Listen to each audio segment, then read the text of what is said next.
வாழ்க வையகம், வாழ்க வையகம், வாழ்க வளமுடன். குரு புகழ் வாழ்க, குருவே துணை. குருவின் திருவடி சரணம், குருவின் மலரடி போற்றி. அறியாத அற்புதங்கள் என்கின்ற ஒரு அற்புதமான தலைப்பிலே நமக்கு சிந்தனை விளக்கம் அளிப்பதற்காக நம்மோடு இணைகின்றார்கள் சென்னிமலையிலிருந்து பேராசிரியர் அருள்நிதி லீலாவதி அம்மா அவர்கள். அவர்களை இருகரம் கூப்பி சரம் தாழ்த்தி வருக வருக என்று அழைக்கின்றோம். அம்மா அவர்கள் மனவளக்கலையிலே கடந்த 25 ஆண்டுகளாக தன்னை இணைத்துக் கொண்டு சிறப்பான ஒரு குரு சேவை ஆற்றி வருகின்றார்கள். சென்னிமலை அறிவுத்திருக்கோயிலிலே திட்ட அலுவலராகவும் விஷன் பிரிவிலே இணை செயலாளராகவும் சிறப்பாக தொண்டு செய்து வருகின்றார்கள். ஈரோடு மண்டலம் சார்ந்த அறக்கட்டளை, அறிவுத்திருக்கோயில்கள், தவ மையங்கள் அனைத்திற்கும் சென்று அம்மா அவர்கள் வேதாத்திரிய தொண்டு செய்து வருகின்றார்கள். வேதாத்திரிய விஷன் கல்வியிலே அம்மா அவர்கள் முதுகலை பட்டம் பெற்றவர்கள். பல சிறப்புகள் வாய்ந்த அம்மா அவர்களை உங்களின் சார்பாக மீண்டும் ஒரு முறை வருக வருக என்று வரப்பேற்று அறியாத அற்புதங்களை நாம் அனைவரும் அறிவதற்கு வழிவகை செய்யுமாறு அன்போடு கேட்டுக்கொள்கின்றோம். வாழ்க வளமுடன். வாழ்க வையகம், வாழ்க வையகம், வாழ்க வளமுடன். குரு வாழ்க, குருவே துணை. சிந்தனையை, உடல் நலத்தை சீரமைத்து உய்வித்த குருவே, என்னுள்ளிருந்து என்னை இயக்கியும் ஊக்கியும் தன்னுள் விளைகின்ற தன்னருளை இன்னும் இன்னும் பாய்ச்சி பவம் போக்கி பக்குவத்தை கூட்டி வைக்கும் மோச்சலெல்லாம் தான் என் தலை. வாழ்க வளமுடன். இன்று இந்த இனிமையான நேரத்தில் WCSC IT ஆழியாறு இயக்குநரகமும் நடத்துகின்ற இணையதள நிகழ்விலே கலந்து கொண்டுள்ள அன்பர்கள் அனைவருக்கும் இவ்வரிய வாய்ப்பை ஏற்பாடு செய்துள்ள IT ஆழியாறு இயக்குநரக நிர்வாகிகள் அனைவருக்கும், இவ்வமைப்பை மிகச் சிறப்பாக நடத்தி கொண்டிருக்கும் உலக சமுதாய சேவா சங்க தலைவர் பத்மஸ்ரீ SKM மயிலானந்தன் ஐயா அவர்களுக்கும், என்னை இன்று வரை ஊக்குவித்து கொண்டிருக்கும் சென்னிமலை அறக்கட்டளை தலைவர் நிர்வாகிகள் அனைவருக்கும் வணக்கத்தையும் வாழ்த்துக்களையும் தெரிவித்து கொண்டு, இன்றைய சிந்தனையாக அறியாத அற்புதங்கள் என்ற தலைப்பிலே சிந்திக்க இருக்கிறோம். அறியாத அற்புதங்கள் அப்படின்னு பார்த்தோன்னா, இன்னைக்கு அற்புதம் அப்படின்னு எடுத்துக்கிட்டாவே மிக ஒரு வித்தியாசமாக ஏதாவது ஒரு புரியாத புதிராக ஒன்றை பார்த்தோம் அப்படின்னா அது மிக அற்புதமாக இருந்துச்சு அப்படின்னு நம்ம வாழ்க்கையிலைங்க நிறைய நிகழ்வுகள் நடந்துக்கிட்டே இருக்கும். இன்னைக்கு நிறைய பேர் சொல்கிற வார்த்தைகள் என்னன்னு கேட்டிங்கன்னா, என்னுடைய வாழ்க்கையில் நடந்த ஒரு அற்புதம் என்னுடைய லைஃப் ஸ்டைலையே மாற்றிருச்சு, என்னுடைய வாழ்க்கையிலேயே ஒரு மாற்றத்தை கொடுத்துருச்சு அப்படின்னு பல பேர் சொல்கிறத கேட்டிருக்கிறோம்.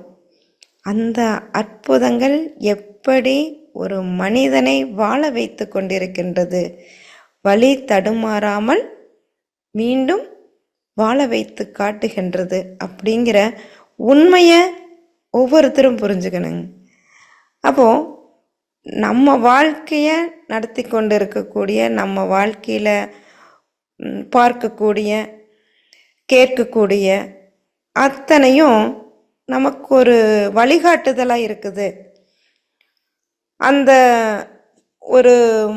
ஒரு எண்ணத்தை நம்ம ஒரு இடத்துல ஒன்று பார்க்குறப்போ அது நமக்கு ஒரு வித்தியாசத்தை கொடுக்குது அப்படின்னா அதைத்தான் அற்புதம் அப்படின்னு எடுத்துக்கிறோம்.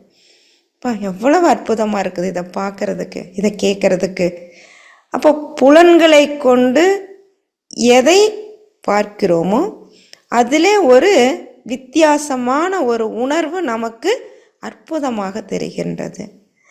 அந்த அற்புதத்திற்குள்ளே அறியாத ஒன்று எது இருந்து நடத்தி கொண்டிருக்கிறது அப்படிங்கிற உண்மையை உணர வைத்தவர் வேதாத்திரி மகரிஷி அவங்க தான். நம்ம வாழ்க்கைன்னு இன்னைக்கு பார்த்தோன்னா பல அற்புதங்களை பார்த்துட்டு இருக்கிறோம். தினமும் நடக்கிற நிகழ்ச்சியவே எடுத்துக்கங்களா. நம்ம பேசுகிறதாக இருக்கட்டும், தூங்குறதாக இருக்கட்டும், சாப்பிட்றதா இருக்கட்டும், நம்ம வாழ்க்கையே இன்னைக்கு நினச்சி பார்க்குற அளவு தான். நான் எப்படி நினைக்கிறேனோ அதே மாதிரி என்னுடைய வாழ்க்கை போயிட்டுருக்குதுங்களா? இல்லையே. நிறையா ஒரு இன்பங்களையும் அனுபவிக்கிறோம், துன்பங்களையும் அனுபவிக்கிறோம். அப்போ வாழ்க்கை அப்படிங்கிறதே ஒரு புரியாத புதிருக்குள்ள வாழ்க்கையை நடத்தி ஒரு பயணம் செஞ்சுக்கிட்டு இருக்கிற மாதிரி தானுங்க இருக்குது. இந்த வாழ்க்கைக்குள்ள என்னென்னவெல்லாம் அடங்கி இருக்குதுங்க. அப்போது நிறைய அற்புதங்கள் எது தான் கொடுத்துக்கிட்டு இருக்குதுன்னா, இயற்கையை பார்க்குறப்போ நமக்கு ஒரு வித்தியாசமாக இருக்கும். இயற்கையாகட்டும், மனிதர்களாகட்டும், பல கருவிகளை இன்னைக்கு பார்க்குறோம், பல உயிரினங்களை பார்க்குறோம். இவை அத்தனையுமே ஒரு அற்புதத்தை நமக்கு கொடுத்துக்கிட்டே இருக்குது. அப்போது இந்த அற்புதம் அப்படின்னாவே ஆச்சரியமானது, நினச்சி பார்க்க முடியாத ஒன்று அப்படின்னு கூட எடுத்துக்கலாங்க. இன்னைக்கு ஒரு தராசை பார்த்தீங்கன்னா கூட இந்த தராசு என்ன பண்ணுதுங்க, குறைவான ஒன்றை மேலே உயர்த்தி காட்டுது. அப்போ நிறைவாக கனமாக இருக்கிற பொருளை கீழே கொண்டு போகுது, குறைவாக இருக்கிறத மேலே உயர்த்தி காட்டி இன்னும் அதில் கொஞ்சம் ஆழமாக உள்ள ஏதாவது போடு, ஏதாவது ஆராய்ச்சி பண்ணி அப்படின்னு நமக்கு ஒரு உவமையை காட்டுற மாதிரியே அந்த வடிவம் இருக்குது இல்லைங்களா? அந்த மாதிரி தானுங்க ஒவ்வொரு மனிதனுக்குள்ளேயும் நடக்கக்கூடிய ஒரு அற்புதத்தை அறிந்து கொள்ள வேண்டும். அப்படிங்கிறதுக்காகத்தான் இந்த அனுபவ ஆராய்ச்சி அப்படிங்கிறது நமக்குள்ள எப்பவுமே இருந்துக்கிட்டு இருக்கணுங்க. இப்போ ஒரு மனிதன் தூய்மையாக இருக்கணும் அப்படின்னு சொன்னால் அவனுடைய மனம் தூய்மையாக இருக்கணும். அவனுடைய உள்ளம் எந்த அளவு தூய்மையாக இருக்குதோ அப்போ தான் அவனுடைய வாழ்க்கை பயணமும் சரியான பயணத்தை நோக்கி போக முடியும். ஒரு மனுஷங்க கிட்ட இருக்கக்கூடிய ஒரு பணமோ அழகோ வலிமையோ எதுவுமே அவங்களுக்கு வழிகாட்டாதுங்க. அவங்களுடைய மன தூய்மை ஒன்று தான். மனதினுடைய தன்மை இருக்குது பாருங்க, அது உண்மையை தேடுகின்ற பொழுது தான் அந்த உண்மைக்குள்ளே அறியாத அற்புதங்கள் இருப்பதை எடுத்து காட்டக்கூடிய சக்தியாக நமக்குள்ளே இருந்து கொண்டிருக்குமா. எந்த ஒரு பாதையுமே எடுத்துக்கிட்டிங்கன்னா கடினம் அப்படின்னு நினச்சிங்கன்னா அதில் கரை சேரவே முடியாதான். நம்ம வாழ்க்கையிலைங்க இது கடினமான ஒரு பாதை, இந்த வாழ்க்கை பாதை நம்ம போயிட்டுருக்குறோம், வாழ்ந்துக்கிட்டு இருக்கிறோம், இது மிகவும் கடினம் அப்படின்னு நீங்கள் நினச்சிட்டிங்கன்னா அந்த வாழ்க்கை பாதையில் போய் கரை சேரவே முடியாமல் போயிருமா. எதையுமே கடந்து பார்ப்போம் அப்படின்னு நினச்சிங்கன்னா அதைய ஒரு நொடி பொழுதில் கடந்து போக முடியும். எப்படித்தாங்க இந்த ஆன்மீக பயிற்சி அப்படின்னு எடுத்துக்கிட்டிங்கன்னா கூட நம்ம வாழ்க்கைக்கு கிடைச்ச ஒரு அற்புதம் ஆன்மீகம் அப்படின்னு எடுத்துக்கலாம்.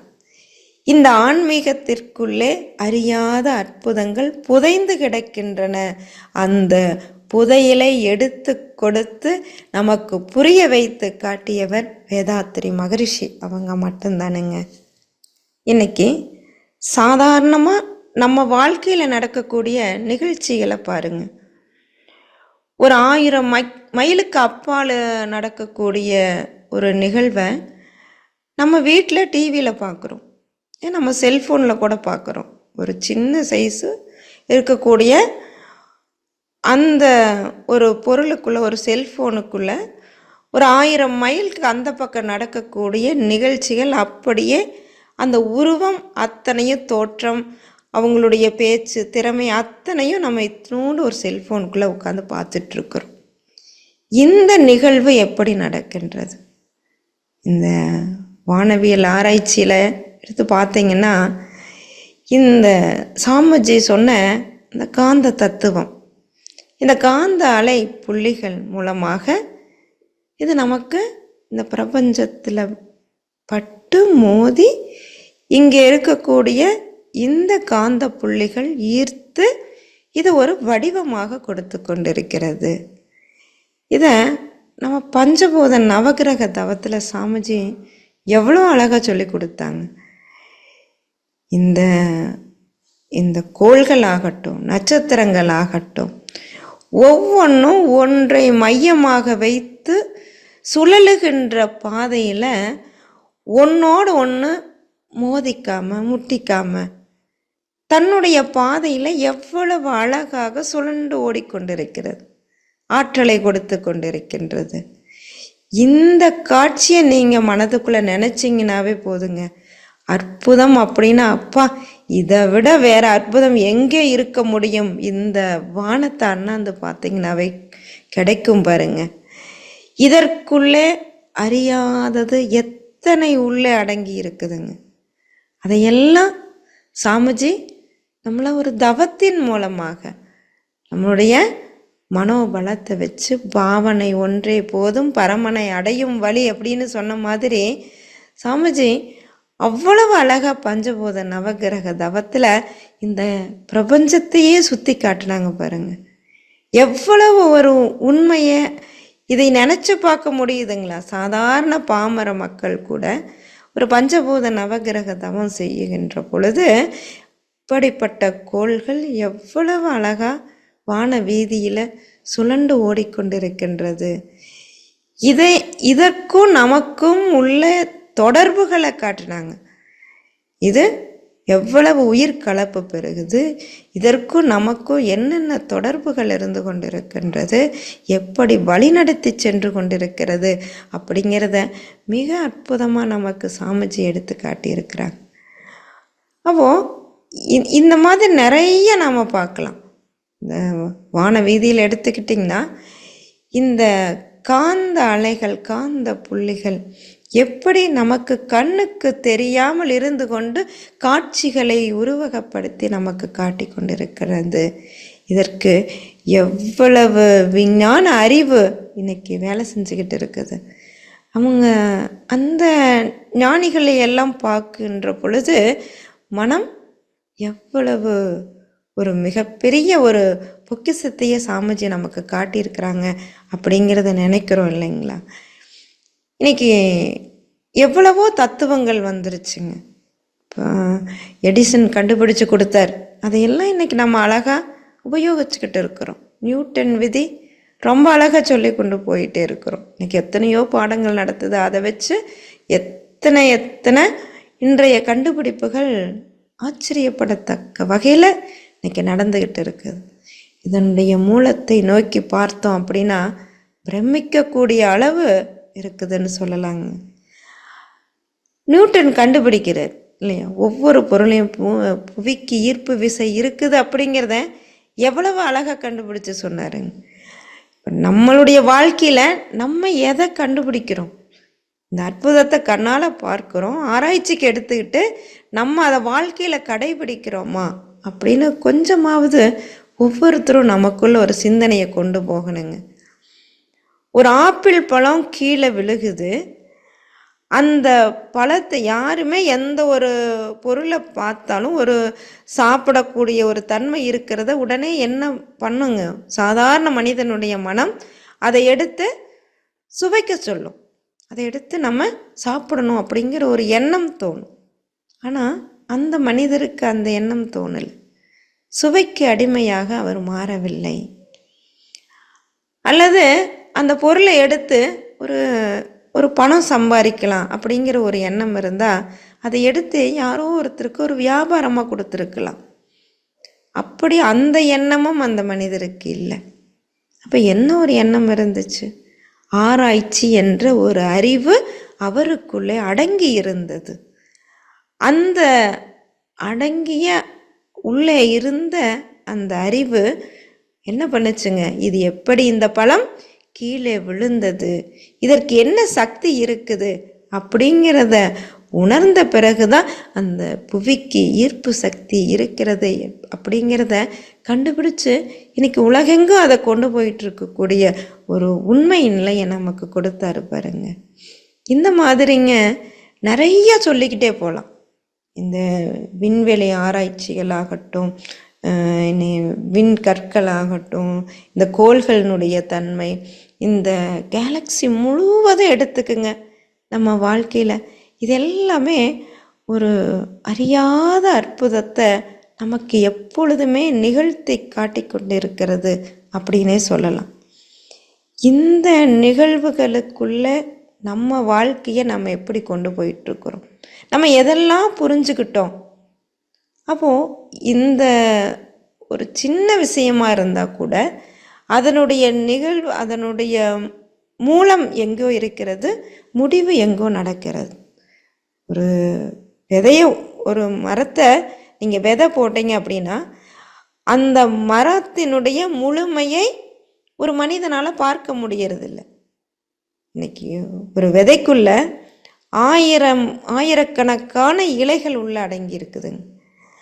அப்போ வேர்களாகட்டும், பூக்களாகட்டும், காய்களாகட்டும் அத்தனையும் ஒரு சிறு விதைக்குள்ளே தானே அடங்கி இருக்குதுங்க.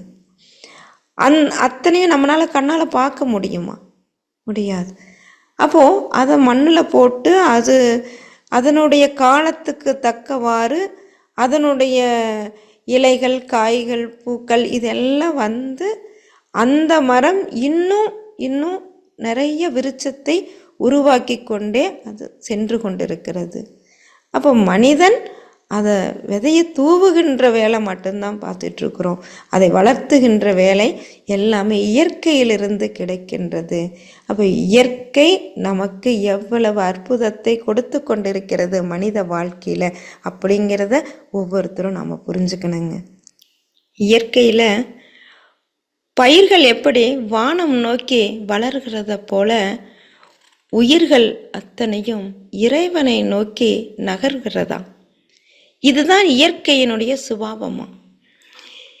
எல்லா உயிர்களுக்கும் கிட்டாத ஒரு பெரும் பாக்கியம் 6 அறிவு பெற்ற மனித பிறவிக்கு மட்டும் கிடைச்சிருக்குதுன்னு சொல்றாங்க. அதுதானே உண்மைங்க. நம்மளும் புரிஞ்சுக்கிட்டு தானே இருக்கிறோம். அதில் எல்லா பிறவிகளும் எல்லாம் அந்த மனித பிறவின்னு எடுத்துக்கிட்டிங்கன்னா அந்த எல்லா பிறவிகளுக்கும் அந்த பாக்கியம் இறைவனை நோக்கி நகர்ந்து கொண்டிருந்தாலும் இறைவனை போய் முழுமையாக அடைகின்ற பாக்கியம் கிடைக்கிறதே இல்லையா. ஏன்னா கர்ம வினை பதிவுகள் எஞ்சி நிற்குதான். அந்த கர்ம வினை பதிவுகள் கழிகின்ற பொழுதே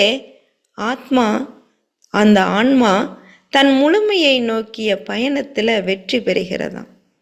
இதுபோல இந்த பிறவி பெருங்கடலை கடந்து கரை சேர்கின்ற ஆன்மாக்கள், அந்த ஆன்மாக்களை பார்த்து அந்த கரையை கடக்க வேண்டும் அப்படின்னு அவர்கள் தேடுகின்ற பாதை தான் இறை தேடல் பாதை.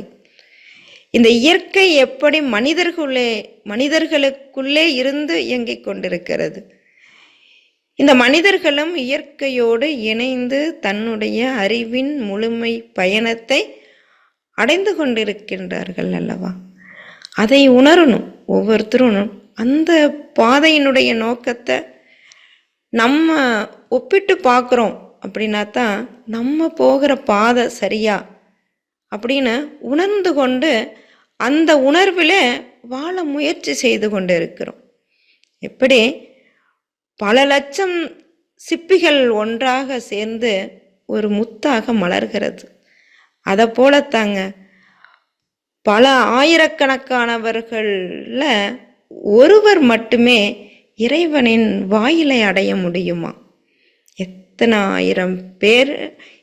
ஆயிரம் மனிதர்கள் இறைவனை நோக்கி நகருகின்ற பயணத்தில் நகர்ந்து கொண்டிருந்தாலும் பல ஆயிரத்தில் ஒரு மனிதர்கள் மட்டுமே இறைநிலையின் வாயிலை அடைய முடியும். இறைநிலையின் வாயிலை மட்டும்தான் அடைய முடியும் அப்படின்னு சொல்லியிருக்காங்க. அதைத்தான் கீதை அழகாக சொல்லி இருக்கும். 1000-ல் ஒருவனே என்னை தேடுகின்றான், தேடுகின்றவர்களில் 1000-ல் ஒருவனே என்னை வந்தடைகிறான் அப்படின்னு கீதை அழகாக சொல்லி இருக்குதுங்க. இறைவனை பற்றி நினைக்காத மனமும் இறைவனை வணங்காத உள்ளமும் பிறவி பயனை அடைவதே இல்லையா. கர்ம வினை தொகுப்புகள் ஞானத்தின் நாணத்தை மறைத்து கொண்டிருக்கிறதுனால ஆத்மா அறியாமையில் உழன்று அஞ்ஞானத்தில் மிதக்கின்றது. இதிலிருந்து விடைபெற்ற ஆத்மாவின் சரித்திரமே மகான்களினுடைய வரலாறுகளாக இருந்து கொண்டிருக்கிறது.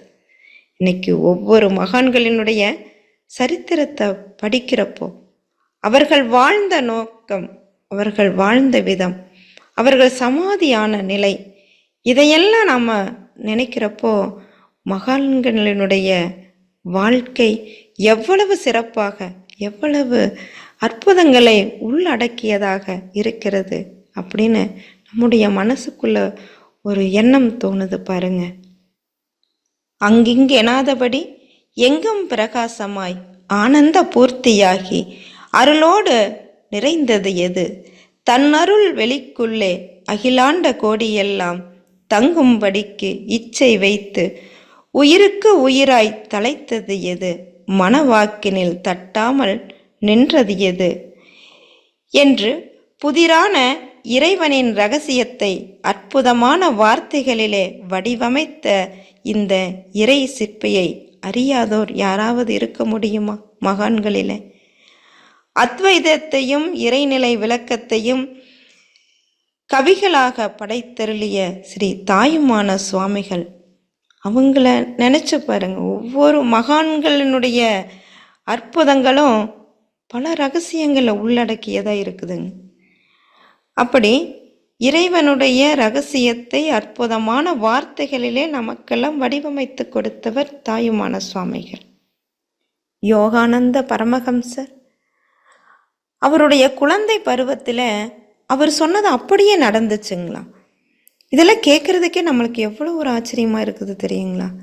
மகான்களினுடைய அந்த சரித்திரத்தை படிக்க படிக்க ஐயா நமக்கு தாமோதரன் ஐயா அழகாக எழுதி கொடுத்துருக்குறாருங்க. பாரத மகான்கள் அப்படிங்கிற ஒரு புத்தகத்தில் அப்படியே நமக்கு அந்த காலத்து மகான்களோடு அப்படியே இணைக்கக்கூடிய சக்தியாக அந்த புத்தகம் நமக்கு கிடைச்சிருக்குதுங்க. யோகானந்தர் பரமஹம்சர் தன்னுடைய குழந்தை பருவத்தில் அவர் சொன்னது எல்லாமே அப்படியே நடக்குமா? விண்ணில் பறக்கின்ற பட்டங்களை வா என்றதும் அவருடைய கைகள்லேயே வந்து விழுகுதான். அப்போ கடவுளை அறிவதற்கு வேண்டிய விஞ்ஞானத்தை அவர் அந்த காலத்திலேயே சொல்லி கொடுத்திருக்கிறாருன்னு சொல்லலாம். இறை ஞானத்தின் மூலமாக இந்த கடவுளை நாம் எப்படி அறிந்து கொள்ள வேண்டும் என்பதற்கான யுக்தியாகத்தான் இந்த கிரியா யோகம் அப்படிங்கிறதையே இந்த பரமஹம்சர் அவர் நமக்கு எல்லாருமே கொடுத்தாங்க. உலகெங்கும் இணைக்கக்கூடிய சக்தியாக கிரியா யோகம் அப்படிங்கிறத கொடுத்தாருங்க. இப்படி பல மகான்களை சொல்லிக்கிட்டே போகலாம். எண்ணிலடங்காத மகான்கள் வாழ்ந்து காட்டிய வரலாறுகள் தான் இன்றைய வாழ்க்கையினுடைய புதுமைகளாக, அறியாத அற்புதங்களாக இன்னைக்கு நமக்குள்ள நடந்துகிட்டு இருக்குதுங்க. நம்முடைய ஆசான் நமது மகரிஷி அவங்க கடவுள் நாணம் அப்படிங்கிற ஒரு தலைப்பில் ஞானக்களஞ்சியத்தில் ஒரு பாடல் கொடுத்துருக்குறாங்க. கடவுள் எனப்படுபவனே மனிதனாவான், கருத்தையங்கி கருத்துயர்ந்து கருத்தறிந்தான், கடவுளாய் அனைத்தையுமே கண்டுவிட்டான், காண்பவனே ஆதி அந்தமாகி நின்றான். இந்த வரிகளை நல்லா யோசிச்சு பாருங்க. காண்பவனே ஆதியாகி அந்தமாகி நின்றான், கடவுள் நிலை அறிந்தவனே அறியாதோர்க்கு கருத்துணர்ந்தும் நூல்கள் பல எழுதி வைத்தான், கடவுள் ரகசியம் அதனை வெளியாய் காட்டும், கடமையே சிறந்ததென கண்டான் ஞானி. கடமையே சிறந்ததென கண்டான் ஞானி. அப்போ ஞானிகள் அப்படிங்கிறவங்க இந்த கடவுளினுடைய தன்மையை உணர்த்தி கடவுள் எனப்படுபவன் யாராக, எங்கு, எல்லாம் வல்ல இறைநிலையாக நீக்கமர நிறைந்திருக்கக்கூடிய உண்மையை உணர்த்தியது நம்முடைய ஆசான் அவர்களினுடைய வேதாத்திரியம். மகரிஷி அவர்களினுடைய இந்த வேதாத்திரிய திட்டங்கள் அனைத்தும் உலகெங்கும் பரவி கொண்டிருக்கிறதுன்னு சொல்லலாம். உரசலென்ற ஒழுங்காற்றல் ஒன்றை கொண்டே உணர்வாக அறிவாக உயிரில் நின்று திரட்சியான செல்களிடை மடிந்தியங்கி திகழும் ஜீவகாந்த திணிவாய் பெருகி மருட்சியான உலகம் இதனை அறிய மயக்கும் புலன் ஐந்துமாம் மனமாய்ப் பெருகி புரட்சியான மனித நேரும் பிறவி கண்டு பூமி மீது வாழ்ந்தறிந்து அனுபவித்து செய்கடனில் நிறைவு கண்டு சோர்வு கண்டு சேர்ந்து இயங்கும் செம்பொருளில் அமைதி காண வேதமான வேதாத்திரியம் கற்றிடுவோம், வென்றிடுவோம் புலனைந்தும் இறை உணர்வாய். எல்லையற்ற இறைவெளியே ஏகப் பரம்பொருளாய் எல்லோரும் உணர்ந்திடலாம் எளிய முறை உண்மை. இல்லை தெய்வம் என்போரும் இவ்வெளியே அறிவாய் இயங்கும் முறை உணர்ந்திட்டால் ஏது மதப்போர்கள் வல்லமையாய் அவ்வறிவே வானில் உயிர் வகைகள் வளம் அமைத்து நலங்கூட்டும் வகை மனிதர் கண்டால் தொல்லை தரும் விலங்கினத்தின் வழி குற்றமேது தூய வெளி தெய்வம் என்றால் பிரம்மனான விளக்கமே என்று மகரிஷி அவர்கள் பாடல்ல ரொம்ப அழகா கொடுத்திருப்பாங்க. சூரியனுடைய கதிர் அலைகள் பார்த்தீங்கன்னா இருளை போக்குகிறது. சந்திரனுடைய ஒளி குளிர்ச்சியை அளிக்கிறது. கங்கையின் நீர் தூய்மையை தருகிறது. அதுபோலத்தான் மகான்களினுடைய அருள் அலை இந்த மனித பிறவியில அறியாமையை போக்கி ஆன்மா தூய்மையை அளிக்கிறது. மனித பிறவியில ஆன்மீக பயணத்திற்கு, இந்த தெய்வீக பயணத்திற்கு பாதை வேண்டுமா? நீரிலே உள்ள மீன் தாகத்திற்கு தவிப்பதைப் போல் அல்லவா இருக்கும்? நீ எதை தேடி பயணித்துக் கொண்டிருக்கின்றாயோ அது உன்னிடத்திலே நிறைந்திருக்கிறது என்ற உண்மையை உணர்த்தியது வேதாத்திரியம். எதை வேண்டுமானாலும் தள்ளி போடலாம். இறைவனை அறியும் முயற்சியை ஒருபொழுதுமே தள்ளி போடக்கூடாது.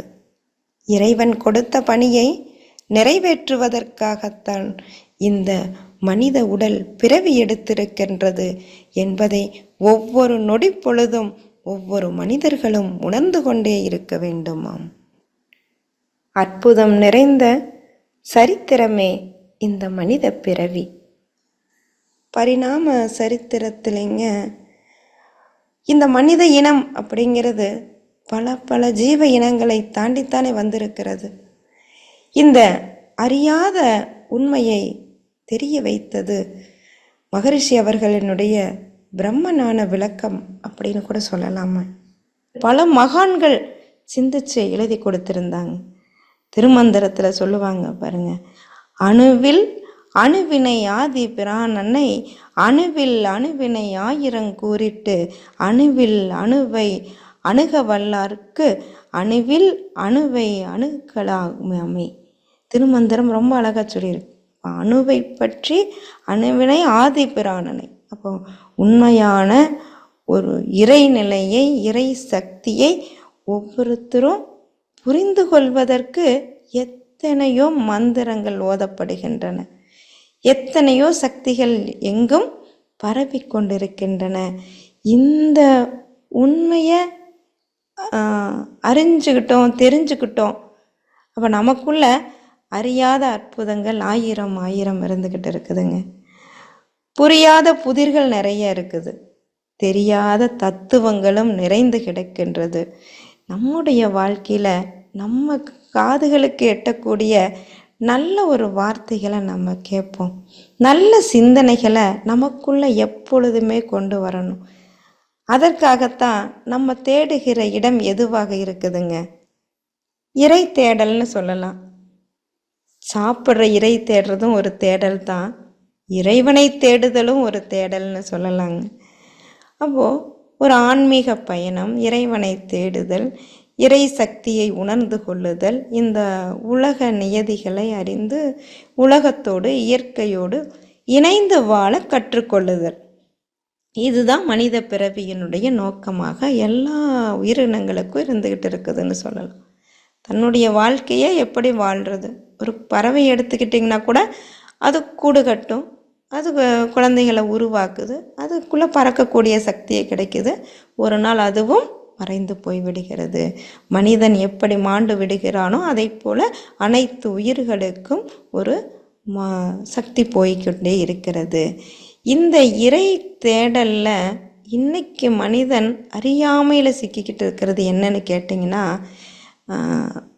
நிறைய ஒரு பக்தன் ரொம்ப என்ன சொல்கிறது, இறை பக்தன் அப்படின்னு எடுத்துக்கிட்டா தேடி தேடி போய் பார்க்குறேன், எங்கேயுமே கிடைக்காதது அப்படின்னு சொல்லி இன்றைக்கும் தேடிக்கிட்டே இருக்கிறான். ஒரு பக்தன் இறைவன்கிட்ட பேசுகிறாராம், இறைவா, பல கோயிலுக்கு சென்று உன்னை வணங்கினேன், ஒரு கோயில் 2 கோயில் இல்லைங்க, எங்கெங்கெல்லாம் கோயில்கள் கட்டி வச்சிருக்கிறாங்களோ, எங்கெல்லாம் பூஜை நடக்கிறதோ அங்கெல்லாம் நான் முன்னாடி நின்று உன்னை தரிசனம் பண்ணுறேன். ஆனால் எங்கேயுமே உன்னுடைய அருள் எனக்கு கிடைக்கவே இல்லையே. பார்த்த ஒரு காட்சி மாதிரி தான் இருக்குது.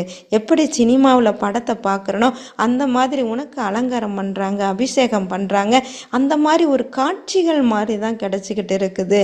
இன்னைக்கு எங்கேயுமே உன்னுடைய அருள் அப்படிங்கிறது, உன்னுடைய ஒளி அப்படிங்கிறது எங்கிட்ட வரலையே அப்படின்னு ஒரு பக்தன் இறைவன்கிட்ட கேட்குறாங்க. அதே மாதிரி பல குருக்களை தேடினேன், பல குருமார்களை தேடி போகிறேன், அவங்க பெருசாக ஒன்றும் எதுவுமே கொடுக்கல. எதுவுமே கொடுக்கல அப்படிங்கிறதுக்காக நான் அள்ளி கொடுத்து பார்த்தேன், காணிக்கைகளை கொடுத்தேன், அன்னதானங்கள் எல்லாம் கொடுத்தேன், எவ்வளவோ கோயில்கள் கட்டி கொடுத்தேன், அல்லது கோயில்களுக்கு போய் உழவார பணிகள், இந்த திருக்கோயிலில் போய் உழவார பணி செய்கிறேன் அப்படின்னு தான தர்மங்கள் நிறைய செஞ்சுமே ஒவ்வொரு நேரத்துக்கு உன்னுடைய அருள் கிடைக்குது. அதுக்கப்புறம் பார்த்தா கொஞ்சம் வெறுமனே இருக்கிற மாதிரி தெரியுதே. இறைவா, எங்கே இருக்கிற உன்னுடைய நான் தேடுகின்ற தேடல்ல உன்னுடைய முழுமையை நான் எங்கே உணர்ந்து கொள்வது அப்படின்னு ஒரு பக்தன் இறைவன் கிட்ட கேட்குறானா. அப்போது அந்த இறைவன் சொல்லுகின்றான், நீ உன்னுள் இருக்கும் என்னை கண்டுகொள்ளவே இல்லையே. அழகா அந்த இறைவன் சொல்லுகின்ற வார்த்தை என்னன்னு கேட்டால், நீ எங்கெங்கேயோ தேடி போய்கிட்டு இருக்கிற, நீ வழங்கிய தான தர்மங்கள் ஆகட்டும், அதெல்லாம் உன்னுடையது எதுவுமே இல்லை, உனக்கு என்னால் கொடுக்கப்பட்டது. நீ செய்யும் அனைத்து செயல்களும் நீ செய்வதல்ல, நீ ஒரு கருவி என்பதை மறந்து விடாதே.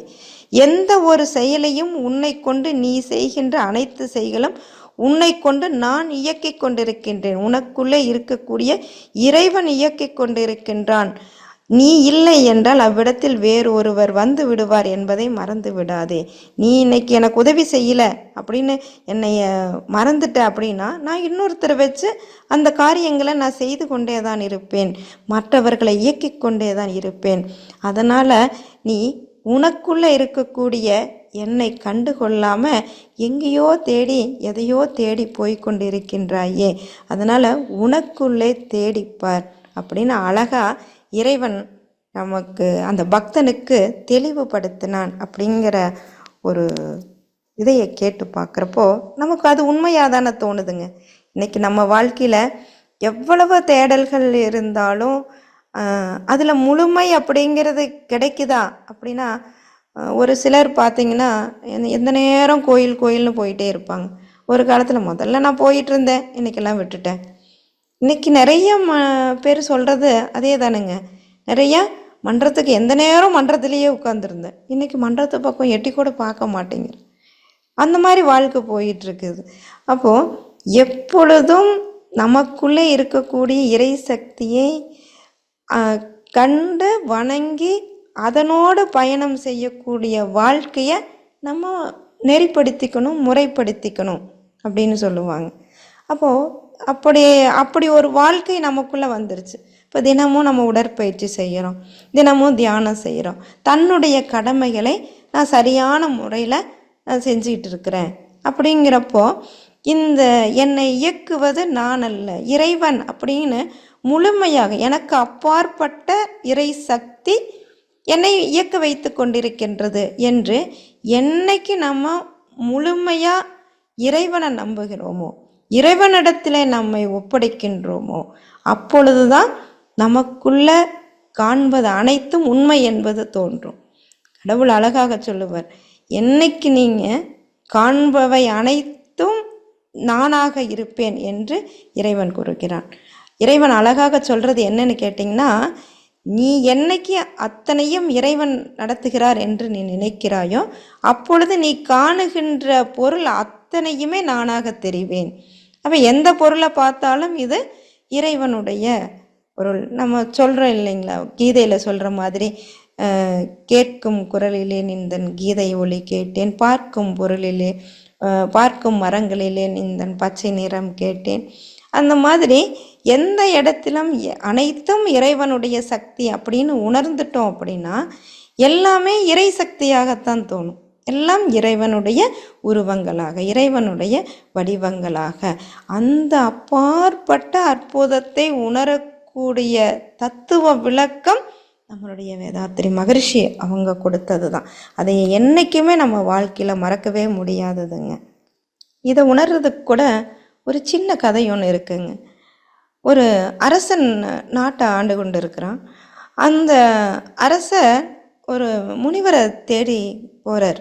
முனிவர்கிட்ட சொல்கிறாரு, நீங்கள் என் நாட்டுக்கு வரணும் நீங்கள் அப்படின்னு கூப்பிட்றாரு. அப்புறம் எதற்கு அப்படிங்காட்டி, இங்கே ஒரு உண்மையை உங்ககிட்ட சொல்லணும்னு இருக்கிறேன் அப்படிங்கிறப்போ அந்த முனிவர் தேடி வர்றார். சரி போ, நான் உன்னை நாட்டை பார்த்துட்டு சொல்கிறேன் அப்படின்னு. எனக்கு மனசே சரியில்லை, என்ன பண்ணுறதுனே தெரியல குருவே, நீங்கள் தான் ஒரு வழி சொல்லணும் அப்படின்னு அந்த குருக்கிட்ட அரசன் கேட்குறார்.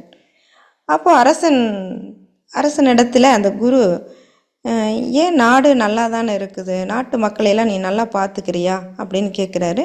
அதற்கு மிக சரியான இல்லை, எல்லாரும் மக்கள் அனைவரும் மகிழ்ச்சியாக இருக்கிறாங்க, எந்த குறையும் அவர்களுக்கு நான் வைக்கவே இல்லை அப்படின்னு சொல்கிறார்.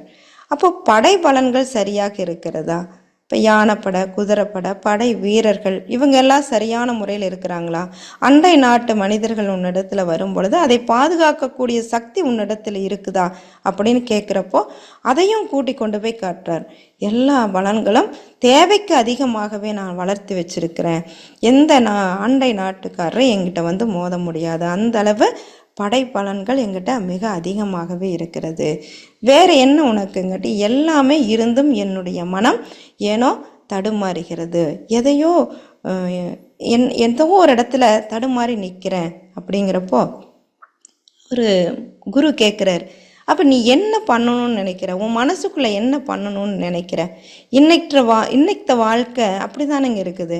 நிறைய பேர் நிறைய பணம் சம்பாதிச்சிருவாங்க, கடைசி காலத்தில் எல்லாத்தையும் அனுபவிச்சிருவாங்க, கடைசி காலத்தில் என்ன பண்ணுறேன்னு தெரியல, எங்காவது விட்டுட்டு போயிடலான்னு நினைக்கிறேன் அப்படின்னு சொல்கிற மாதிரி அந்த அரசனும் குருக்கிட்ட சொல்கிறாராம், எனக்கு குருவே இது எல்லாத்தையும் விட்டுட்டு எங்காவது போய் அமைதியாக உட்காரணும்னு நினைக்கிறேன் அப்படின்னு சொல்கிறாராம். சரி, அப்படி தான் எங்காவது போகிறனால நீ எங்கே போவ அப்படின்னு கேட்குறான். ஏதோ ஒரு இடத்துக்கு போகிறேன் அப்படின்னு சொல்கிறார். சரி, போனாலும் நீங்கள் எப்படி வாழ்ந்து காட்ட முடியும் அப்படிங்க, ஏதோ ஒரு வேலை செஞ்சு நான் வாழ்ந்துக்கிறேன், எனக்கு இது எல்லாத்தையும் பார்த்து மனசெல்லாம் ஒரு இதாக இருக்குது, நான் ஏதோ ஒரு வேலை செஞ்சு பார்த்துக்கிறேன் அப்படின்னு அந்த குருக்கிட்ட சொல்கிறார். அப்போ அந்த குரு கேட்குறார், நீ எந்த வேலை உனக்கு தெரியும், நல்லா யோசிச்சுப்பாரு, உனக்கு தெரியாத வேலையை போய் நீ கற்றுக்கிட்டு இனி வேலை செஞ்சு நீ உணவு உண்டு வாழ்கிறத விட உனக்கு தெரிஞ்ச வேலை ஒன்று தர்றேன், அதை நீ செய்யலாம், ஆனால் அதுக்கு முன்னாடி இது எல்லாத்தையும் யாருக்கிட்ட விட்டுட்டு போவ அப்படின்னு கேட்குறாரு.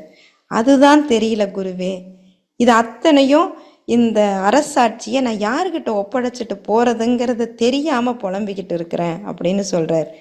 அப்போ அந்த குரு சொல்கிறாரு, சரி நீ என்னிடத்துல கொடுத்துரு, இந்த அரசாட்சி இந்த எல்லாத்தையும் மக்களை பாதுகாக்கக்கூடிய பணி அத்தனையும் நான் எடுத்துக்கிறேன், நீ தாராளமாக போயிட்டு வா, ஆனால் அங்கே போய் தெரியாத வேலையை செய்கிறத விட தெரிஞ்ச வேலை ஒன்று சொல்கிறேன், அதை நீ செய்ய அப்படின்னு சொல்கிறாரு.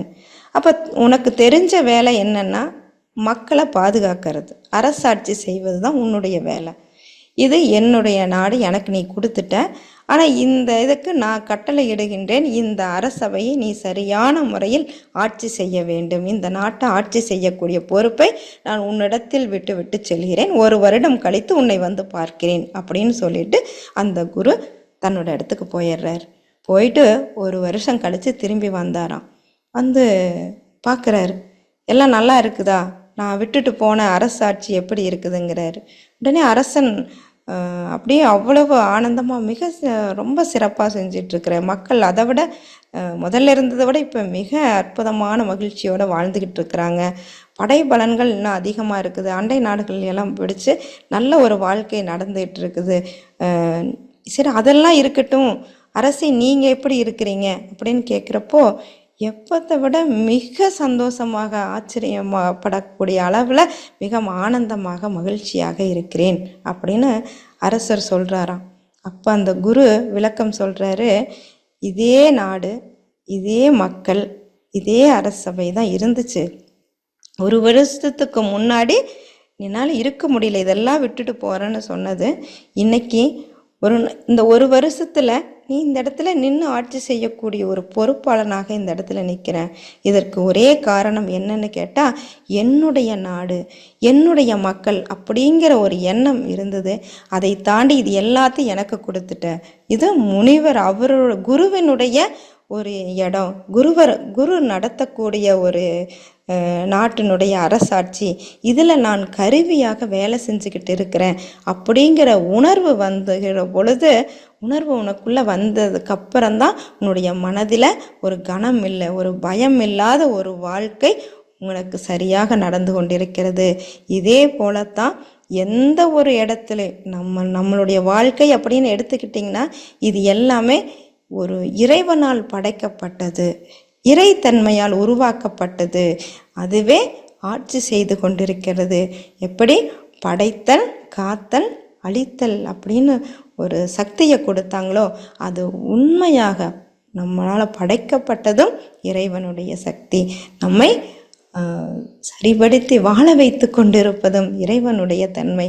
அதை பிற்காலத்தில் செயலிழக்க வைக்கதும் அந்த இறைவனுடைய காந்த சக்தியே அப்படிங்கிற உண்மையை ஒவ்வொருத்தரும் புரிஞ்சுக்கணுங்க. அதில் நிறைய அற்புதங்கள் இன்னைக்கு எவ்வளவோ விஷயங்களை எல்லாம் சொல்லிக்கிட்டே போகலாம். ஒரு மனுஷனை பார்த்து இப்போ சாதாரண நம்ம வீட்டில் இருக்கக்கூடிய வாழ்க்கையை எடுத்து பாருங்க. இன்னைக்கு ஒரு வீட்டில் ஒரு பெரியவங்க இருக்கிறாங்க அப்படின்னா கேட்பாங்க, ஏன்ப்பா சளி பிடிச்சிக்கிச்சா, ஏன் குரல் ஒரு மாதிரி இருக்குது அப்படின்னு கேட்குற அம்மா எந்த ஒரு எம்பிபிஎஸ் பட்டம் படிச்சிருக்க மாட்டாங்க.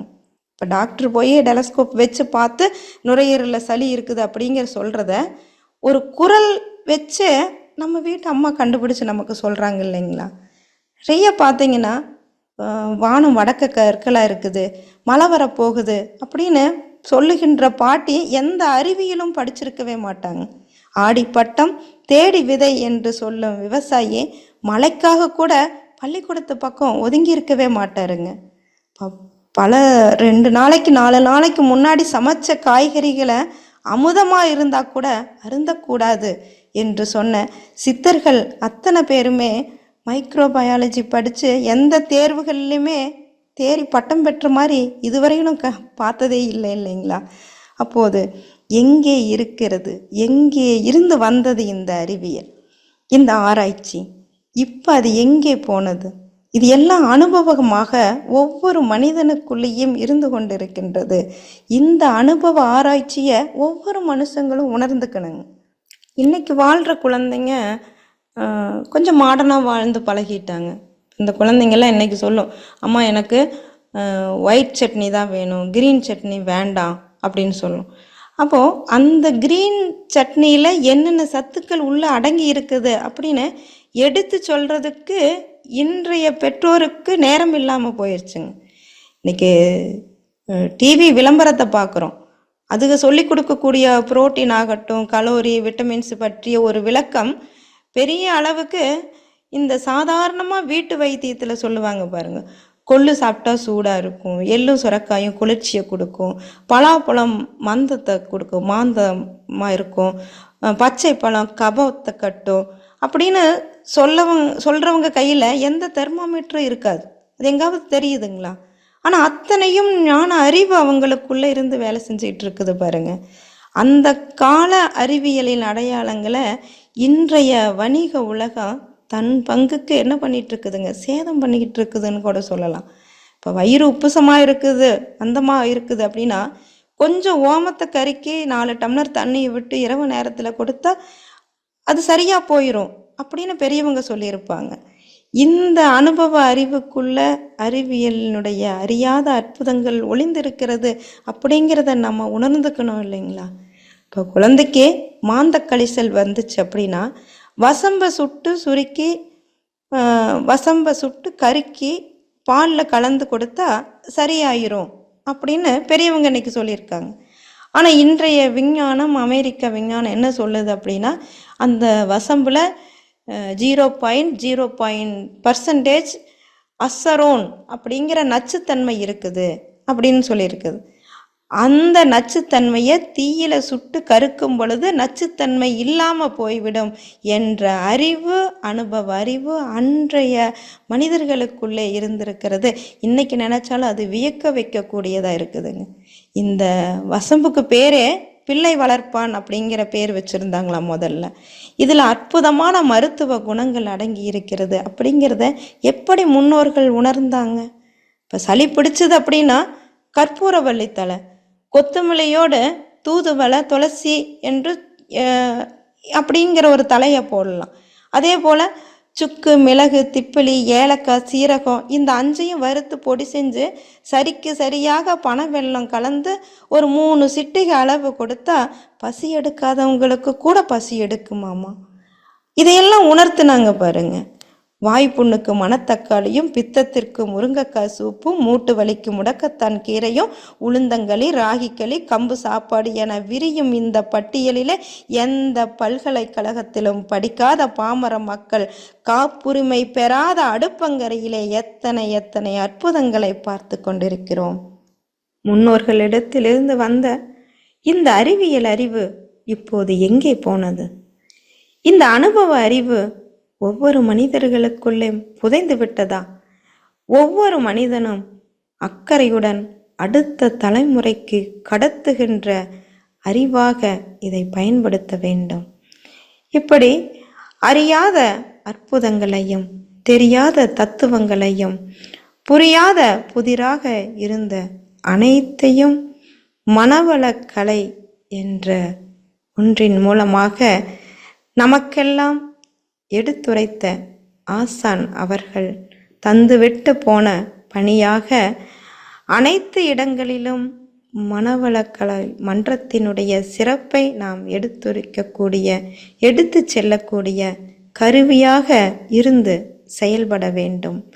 அதற்கு எல்லாம் வல்ல இறை அருளும் குருவருளும் துணை புரியட்டும், அருள் புரியட்டும் என்று கூறி இதுவரை செவிமடித்து கேட்டுக்கொண்டிருந்த அத்தனை நல்ல உள்ளங்களுக்கும் இந்த வாய்ப்பு கொடுத்த நிர்வாகிகள் அனைவருக்கும் சிறந்தாழ்ந்து வணக்கத்தையும் வாழ்த்துக்களையும் நன்றியையும் தெரிவித்துக் கொண்டு எங்கும் நீக்கமற நிறைந்திருக்கக்கூடிய இறைநிலையின் தன்மாற்ற சரித்திரத்தை உணர்ந்து தம் வாழ்வில் கடைபிடித்து அறநெறியோடும் இறை உணர்வோடும் என்றும் வாழ இந்த வாழ்வின் நோக்கம் வெற்றி பெற்றதாக இருக்க வேண்டும். இதற்குள் இந்த வாழ்க்கை சக்கரத்திற்குள்ளே அடங்கி இருக்கக்கூடிய அறியாத அற்புதங்கள் அனைத்தும் புரிந்து கொண்டு வாழ வேண்டும் என்று கூறி இவ்வுரையை நிறைவு செய்வோம். வாழ்க வையகம், வாழ்க வையகம், வாழ்க வளமுடன். கேள்வி பதில் நிகழ்ச்சியிலே அம்மாவோடு இணைகின்றோம். முதலாவதாக பெரிய குளத்திலிருந்து சாந்தி சுந்தரம் அம்மா அவர்கள். வாழ்க வளமுடன்மா, அம்மாட்ட பேசலாங்க. வாழ்க வளமுடன் ஐயா, வாய்ப்புக்கு நன்றி. அம்மா லீலாவதி அம்மா, வாழ்க வளமுடன். அம்மா வாழ்க வளமுடன், வாழ்க வளமுடன். இந்த காலசக்கரத்தையே மறக்க முடியல எங்களால, அதுக்குள்ளேயும் அற்புதங்களை கொண்டு வந்துட்டீங்க. ரொம்ப அற்புதமான சிந்தனை, ஆழ்ந்து ஆழ்ந்து ஆய்ந்து ஆய்ந்து நிறைய விஷயங்களை நீங்க கலெக்ட் பண்ணி கொடுத்ததுக்கு என்னுடைய மனமார்ந்த வாழ்த்துக்களும் நன்றிகள் அம்மா. ரொம்ப அற்புதம் அற்புதம். மகான்களுடைய அந்த புஸ்தகங்களாகட்டும், அவங்களுடைய வாழ்க்கை வரலாறுகள்லாம் நான் ரொம்ப விரும்பி படிக்கக்கூடியது. அதுல தாயுமானவர் சுவாமிகளை பத்தி சொன்னது ஹைலைட்மா, ரொம்ப அற்புதம். அந்த பாடல் இன்னும் மனதுக்குள்ளர முணுமுணுத்து கொண்டே நான் இருப்பேன் கண்டிப்பாக. நம்மளும் முயற்சி செய்து கொண்டுதான் இருக்கிறோம். காணும் பொருளெல்லாம் இறைநிலைதான், செய்யும் செயல்கள் எல்லாம் அவருடைய செயல்கள் தான்னு. ஆனாலும் சில நேரங்கள்ல மறந்து போயிடுறோம்ல நம்ம. நீங்க அதை ஞாபகப்படுத்திட்டீங்க. ரொம்ப அற்புதம். நம்மளுடைய மகான் நமக்கு கிடைச்சது ஒரு பொக்கிஷமாக நான் நினைக்கிறேன். என்னுடைய இந்த நேரத்துல நம்மளுடைய மகானுக்கும் இதை தொகுத்து வழங்கிய தங்களுக்கும் என்னுடைய மனமார்ந்த நன்றிகளும் வாழ்த்துக்களும் அம்மா. வினாக்கள் ஏதும் இல்லை. நன்றிங்கம்மா. ரொம்ப நன்றிங்கம்மா. வாழ்க வளமுடன். உங்க வாழ்த்து ஐயா ரொம்ப கிடைச்சது. நன்றிங்க. நன்றிமா. நன்றி நன்றி சாந்தி அம்மா. வாழ்க வளமுடன். வாழ்க வளமுடன். ஐயா அடுத்ததாக தொகுப்பா கிடைச்சது அதை விட ரொம்ப நன்றிங்க. நன்றிமா. வாழ்க வளமுடன். அடுத்ததாக கிருபாநிதி அம்மா மதுரையிலிருந்து. அம்மா வாழ்க வளமுடன். அம்மாட்ட பேசலாமா? ஐயா வாழ்க வளமுடன் ஐயா. வாழ்க வளமுடன். ஐயா அம்மாட்ட பேசலாம். ஐயா உங்களை மார்ச் 28 குரு மேடையில பார்த்தது எங்களுக்கு ரொம்ப பிரமிப்பாவும் ஆசையாவும் ரொம்ப அருமையாவும் இருந்ததுயா. அது அப்படியே இந்த கண்ணு முன்னாடி நிக்குது நீங்க இருந்தது. ரொம்ப வாழ்க சந்தோஷம். வளமுடன் ஐயா. சந்தோஷமா. எல்லாருமே ஆமா நன்றி நன்றி ஐயா. அம்மா வாழ்க வளமுடன்மா. அம்மா வாழ்க வளமுடன். வாழ்க வளமுடன்மா. எப்பவும் போல ரொம்ப அமைதியா நிறுத்தி தமிழுக்கே உரிய பாணியில நல்லபடியா பேசுனீங்க. இப்ப சாந்தி அம்மா சொன்னது மாதிரி அந்த காலச்சக்கரமே என்னால இன்னும் மறக்க முடியாது. அந்த காலச்சக்கரத்துடைய ஸ்பீச் தான் உங்களை ரொம்ப கவர்ந்ததுன்னு கூட நான் சொல்லுவேன். அதுக்கு பிறகு எவ்வளவோ அது கடந்து வந்த பாதை, இன்றைக்கு அறியாத அற்புதங்கள், இந்த மாதிரி பல உங்களுடைய பேச்சு ரொம்ப நல்லா இருந்ததுமா. இப்ப நான் இதை கேள்வின்னு கேட்கல, நீங்க ஸ்பீச் பேசையில எனக்குள்ள ஒரு உணர்வு வந்ததை நான் சொல்றேன். இப்ப நீங்க சொன்னீங்க, நினைத்து பார்க்காத துன்பம் இன்பம் வருகிறது, நினைத்து கூட பார்க்காத அற்புதம் ஆச்சரியங்களும் வருகிறது. இப்ப பிரபஞ்சம் அது மோதாம முரசாம அழகா அவங்க வழியா அழகா பாக்குறாங்க. இப்ப எல்லா பேராசிரியர்களுமே அந்த நம்ம கோயிலுக்கு போனாலும் எங்கே போனாலும் அந்த பிரபஞ்சத்தை தான் மன்றாடி வேண்டுறோம். நம்ம எதை வேணாலும், என்ன தப்பு செஞ்சிருந்தாலும் இல்ல கர்ம வினைகளோ சஞ்சீத கர்மமோ எல்லாத்தையும் நீ தான் தீர்க்கணும் அப்படின்னு தான் நம்ம வேண்டுறோம். ஆனா நீங்க என்ன சொன்னீங்கம்மா, கர்ம வினை பயனை கடக்கும் போது அது வெற்றி பெறுமா அது வெற்றி ஆன்மா வெற்றி பெற்றதா இல்லையா? அது எப்படி நம்ம எப்படிமா அதை உணர்றது? கர்ம வினை பயனை கடக்கும் போது ஆன்மா வெற்றி பெற்றதா இல்லையான்னு தெரியல. இப்ப நம்ம கடக்கிறோமா, கடந்துட்டு இருக்கோமா, இல்ல இடவழியில நிக்கிறோமா, ஒண்ணுமே புரியல. அதாவது இன்னொன்னுமா, நீங்க மகான்களை பத்தி ரொம்ப அருமையா உங்க ஸ்பீச்ல பூரா சொல்லுவீங்க. நான் உங்களை அந்த கடந்து வந்த பாதையே, அந்த காலச்சக்கரமே, உங்களுடைய அந்த நீங்க உங்க கோயில் நடந்த மகான இன்னும் கூட எனக்கு மறக்க முடியாது. அதே மாதிரி நிறைய மகான்கள் இன்னைக்கு கூட நிறைய சொன்னீங்க. இந்த மகான்கள் மனநிலையெல்லாம் ஒரு மாதிரிதான் இருக்குமா, இல்ல இவங்களும் வித்தியாசமா இருப்பாங்களா? இவங்க எப்படி இந்த பிரபஞ்சத்தை எட்டி பிடிச்சாங்க? நம்ம இந்த இப்ப ஐயெல்லாம் பேசுறத வச்சு ஒரு துளிகளி வந்துரும்னா கூட ஒரு சர்க்கிள் நமக்குள்ள ஒரு பயம்னு இல்ல, எப்படி நம்ம கடந்து போறோம் அப்படிங்கிற எண்ணங்கள் வருது. இதுக்கு தாழ்மையான என்னுடைய வேண்டுகோள், உங்களுடைய சின்ன விளக்கம் கேட்கிறேன். நன்றிம்மா. வாழ்க வளமுடன். அதுதான் ஆன்மா தூய்மை அப்படிங்கிறது சாமிஜி அழகா நம்ம சொல்லியிருக்காங்க. உடல்ல நோய் இல்லாம, மனதுல குழப்பம் இல்லாம, வாழ்க்கையில சிக்கல் இல்லாம, ஒரு ஏற்ற தாழ்வுகள் இல்லாம சாமிஜி அழகா கொடுப்பாங்க. சாமிஜிகிட்ட கொண்டு போய் 1 ரூபா கொடுத்தீங்கனாலும் அந்த வாழ்க வளமுடன் தான் வாங்கி வைப்பாங்க. 1 கோடி ரூபாய் கொண்டு போய் கொடுத்தாலும் அதே வாழ்க வளமுடன்கிற ஒரே வார்த்தை தான் அவர்கிட்ட இருந்து வரும்னு சொல்லியிருப்பாங்க. அந்த மாதிரி மனதை ஒரே நிலையில நம்ம வச்சு வாழ்றோம் பாத்தீங்களா, அதுதான் அந்த ஆன்மாவினுடைய அமைதி, ஆன்மாவினுடைய உண்மை நிலை. ஆழ்கடல்ல அமைதி பாக்குறோம் இல்லைங்களா, அந்த மாதிரி ஒரு மன அமைதி நம்ம கிட்ட இருக்குதுங்களா? நமக்கு பிடிச்சவங்களை கண்டா நம்ம என்ன பண்றோங்க, அப்படி ரொம்ப சந்தோஷமா பார்ப்போம். பிடிக்காதவங்களை கண்டா கொஞ்சம் வெறுப்பா பார்ப்போம். அப்ப நமக்குள்ளேயும் அந்த ஏற்ற தாழ்வுகள், ஆன்மா அப்படிங்கிறது அந்த ஒரே நிலையில அந்த இறை நிலையினுடைய தன்மையாக அதை மாற்றுவதற்கான முயற்சி தான் நம்மளாம் இன்னைக்கு பண்ணிட்டு இருக்கோம். சாமிஜி அதுக்குதான் வழிகாட்டி இருக்காங்க. அதே மாதிரி மகான்கள் அப்படின்னு சொன்னீங்க, அந்த கேள்விக்கு ஐயா தான் பதில் சொல்லணுங்க. நிலையும் ஒரே மாதிரி இருக்குமா அப்படிங்கிறது, எல்லா மனிதர்களும் ஒரே மாதிரி பிடிச்சு போடுறாங்களேம்மா, எல்லாரும் பிடிச்சு போடுறாங்களே அடிக்கடி பேசுவாங்க. கிருபாநிதி அம்மா, மகான்களுக்கு தேவைகள் இல்லை. அதாவதுங்க, அதைத்தான் சொல்றது மகான்கள் சொல்றது அதுதான். உன்னுடைய மனக்கதவை எப்பொழுது நீ திறக்கிறாயோ அப்பொழுது இறைவனிடம் நீ வேண்டியது ஒன்றும் இல்லை. ஏனென்றால் உனக்கு எந்த தேவையும் இல்லை. அவ்வளவுதான். அப்ப எனக்கு தேவை இல்லை அப்படின்னு சொன்னா அப்ப எனக்கு வாழ்க்கையில எதுவுமே இல்லாம போயிடுமா அப்படின்னு மீனிங் கிடையாது. எந்த நேரத்துல எது வரணும், எப்படி வரணும், யார் மூலியமா வரணும், எவ்வளவு வரணும் அப்படிங்கிறது வந்து ஏற்கனவே தீர்மானிக்கப்பட்டது. ஸோ அதை நம்ம வந்து வருமா வராதான்னு நாம அதை பத்தி நம்ம திங்க் பண்ணவே கூடாது. அம்மா ஒண்ணு சொன்னாங்க இல்லையா, எப்போ ஆன்மா சுத்தம் அடையிறதுன்னு. 4 விஷயம் தான், மகரிஷி சொன்னதே தான்.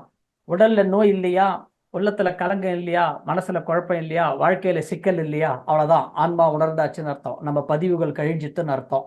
இந்த 4ம் இருக்கிற வரைக்கும் நம்ம கிட்ட பதிவுகள் நம்ம கிட்ட இன்னும் இருக்கிறது, கழிக்கணும்னு அர்த்தம். அவ்வளவுதான். ஐயா 2 ஆசிரியர்களுக்கு நான் சிறந்தாழ்ந்த நன்றி ஐயா. வாழ்க வளமுடன். ரொம்ப சிறப்புயா. நன்றி ஐயா. வாழ்க வளமுடன். வாழ்க வளமுடன். நன்றி அம்மா. வாழ்க வளமுடன். வாழ்க வளமுடன்மா. வாழ்க வளமுடன். ஐயா வாழ்க வளமுடன். வாழ்க வளமுடன்மா. அடுத்ததாக சரஸ்வதி தயாளன் அவர்கள். வாழ்க வளமுடன்மா. அம்மாட்ட பேசலாங்க. அம்மா வாழ்க வளமுடன்மா. வாழ்க வளமுடன்மா. அம்மா எனக்கு ஒரு சின்ன இதுமா, அதாவது முன்னோர்கள் பதிவு நம்மள வந்து சேருங்களா, நம்ம செய்யற பாவ பதிவு நம்மள வந்து சேருங்களா? எல்லாமே நம்ம கிட்டதாம்மா இருக்கும். நம்ம செய்யறதுதான் என்னங்கம்மா? அம்மா சாமிஜி சொல்லியிருக்காங்க புரியலைங்கம்மா. சஞ்சித கர்மம், பிராராப்த கர்மம், ஆகாமிய கர்மம் 3 வினைகளை கொண்டதுதான் ஒரு மனிதனுடைய உருவம் அப்படிங்கிறது. சரிங்கம்மா. அம்மா முன்னோர் அதுதாங்கம்மா. முன்னோர் பதிவும் இருக்கு. முன்னோர் பதிவும் இருக்கிறது, நம் பதிவும் இருக்கிறது. அதுதாங்கய்யா, நம்ம பதிவை நம்ம கழிச்சுட்டே போனோம்னா, இந்த தவலாம் செஞ்சுட்டா நம்ம பதிவு கழியுமாயா? அது உங்களுடைய முயற்சியை பொறுத்தது. நீங்க எடுக்கிறீங்கல்ல முயற்சி, நீங்க எடுக்கிறீங்க இல்லையா முயற்சி, அந்த முயற்சி அந்த முயற்சியை பொறுத்து தான் வந்து பதிவுகள் கழியிறது வந்து கணக்கே. ஞாபகம் வச்சுக்கோங்க. சரிங்க சரி. ஆனா வந்து இல்லைங்கய்யா, கால்ல ஒரு சின்ன அதைத்தாம்மா சொல்றேன். மகான்கள் சொல்றது என்னன்னு கேட்டீங்க. இல்லைங்கய்யா, கால்ல ஒரு சொல்லுங்க சொல்லுங்க. சரிங்கய்யா. இல்லைங்க, கால்ல அடிபட்டுச்சுங்க, விரல்ல. நான் வந்து அருள்நிதி முடிச்சிருக்கேன். நேத்து வந்தாங்க, வந்துட்டு சொன்னாங்க தன் பாவப்பதிவு தான் இதெல்லாம் வந்து நடக்கிறது அப்படின்னாங்க. நான் சொன்னேன் இது சரியா ஆயிடும், நான் ஐயா கிட்ட இருக்கிறேன், நான் எல்லாம் சரிப்படுத்திடுவேன்னு. அதுக்கு சொல்றாங்க இல்ல நம்ம செய்யற பாவப்பதிவு தான் இதெல்லாம், முன்னோர்கள் பாவப்பதிவு எல்லாம் நம்மளுக்கு வராது அப்படின்னாங்க. அதுதான் ஒரு டவுட் கேட்கலான்னு. இல்லம்மா, 2 சேர்ந்தது. அம்மா சொன்னாங்க பாருங்க, சஞ்சித கர்மம், பிராரப்த கர்மம், ஆகாமிய கர்மம் 3 சேர்ந்து தான் இந்த உடல்ல எடுத்திருக்குது. 3 இருக்குமா? 3 இருக்குமா? நன்றிமா. வாழ்க வளமுடன். நன்றியா. வாழ்க வளமுடன்யா. வாழ்க வளமுடன். வாழ்க வளமுடன்மா. வளமுடன்மா. வாழ்க. அடுத்ததாக ராதா அம்மா அவர்கள் பரமத்தியில் இருந்து. அம்மா வாழ்க வளமுடன்மா. அம்மாட்ட பேசலாமா? வாழ்க வளமுடன் ஐயா. நன்றிங்க ஐயா வாய்ப்பு கொடுத்தமைக்கு. அம்மா வாழ்க வளமுடன்மா. அம்மா வாழ்க வளமுடன். ஆமா, நீங்க சொன்னது அந்த அஞ்சனப்பட்டியில இருக்கிற வசம்பு பொருட்கள், வசம்பு, அதாவது பிள்ளை வளர்த்தி, இது கொத்தமல்லி எல்லாமே நல்லா இருந்துச்சுங்கம்மா. ஆனா இப்போ அவங்க எல்லாம் உண்மையிலுமே எப்படி அப்படி கண்டுபிடிச்சு கொடுத்தாங்கங்கிறது ஒரு அதிசயமா இருக்கு. ஆனா இந்த காலத்துல ஒரு எனக்கெல்லாம் தெரிஞ்சே காய்ச்சல் வந்தா காட்டன் துணியை கொஞ்சம் நனைச்சு போட சொல்லுவாங்க. அதே மாதிரி தாய்ப்பால் கொடுக்கறவங்க இருந்தா அந்த தாய்ப்பாலை பீச்சி போட்டா நல்லது குழந்தைங்களுக்கெல்லாம் சொல்லுவாங்கம்மா. ஆனா இப்ப அதை ஒத்துக்கவும் மாட்டேங்கிறாங்க, செய்யவும் மாட்டேங்கிறாங்கம்மா. டாக்டரை கேட்டுட்டு வந்து செய்யறேன்னு சொல்லிவிட்டு டாக்டர் வேணான்ட்டாரு அப்படின்னு சொல்லிட்டாங்க. நீங்க சொன்னதுக்கு 100% கரெக்ட். மருத்துவம் தான் தன்னுடைய பங்குக்கு கொஞ்சம் சேதத்தை கொடுத்துக்கிட்டு இருக்குதுங்கம்மா. இன்றைய உலகம் அப்படி போயிட்டு இருக்குது. ஆனா நமக்கு சௌமித்திரன் ஐயா கிடைச்சிருக்கிறாரு. நிறைய விஷயங்கள் நமக்கு எல்லா மருத்துவ குணங்களையும் சொல்லி கொடுத்துட்டு இருக்கிறாரு. அதுதான் இல்ல, எனக்கு நிறைய அதுக்கு முந்தின வாரம் கூட நானே போட்டிருக்கேன். துணியை நினைச்சு, காட்டன் துணியை நினைச்சு காய்ச்சல் வந்ததுன்ட்டு. ஆனா சொன்னதுக்கு இல்ல டாக்டர் கேட்டுட்டு போடுறேன்னு சொல்லிட்டு டாக்டர் வேணான்ட்டாரு, போடக்கூடாதுன்ட்டாரு அப்படின்னு சொல்லிட்டாங்க. எனக்கு ஆச்சரியமா இருக்கு. ஏன்னா இவ்வளவு வருடங்களை கழிஞ்சு இந்த மாதிரிதான் வந்திருக்கோம். இப்போ விஞ்ஞான வளர்ச்சி வந்து இப்படியெல்லாம் ஒரு மாற்றங்களை கொண்டு வந்து இது பண்ணுது அப்படின்னு ரொம்ப மனசுக்கு வருத்தமாவும் இருக்குங்கம்மா. அத பதிவு பண்ணதுக்கு தான் பேசினேன். நன்றிங்கம்மா. வாழ்க வளமுடன் ஐயா. வாழ்க வளமுடன் ஐயா. நன்றிம்மா. வாழ்க வளமுடன், வாழ்க வளமுடன். அடுத்ததாக பி செல்வம் அவர்கள், வாழ்க வளமுடன். அம்மாட்ட பேசலாங்க. வாழ்க வளமுடன். வாழ்க வளமுடன். அருமையா இருந்ததுமா உங்க ஸ்பீச். ரொம்ப நான் அரக்கோணம் ஜோதி நகர் மனவளை கலை மன்றத்திலிருந்து பேசுறேன். அதே அருள்நிதி துணை பேராசிரியர்.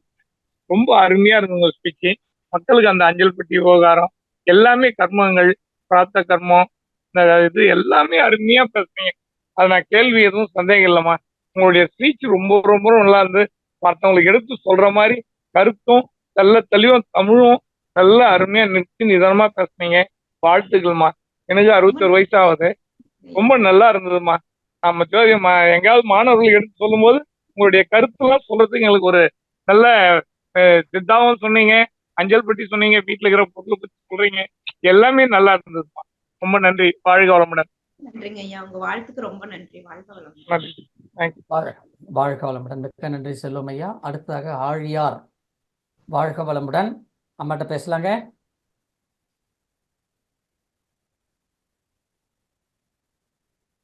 அன்மியூட் பண்ணிக்கலாங்க. ஒரே இடத்துல டச் பண்ண போறோம்.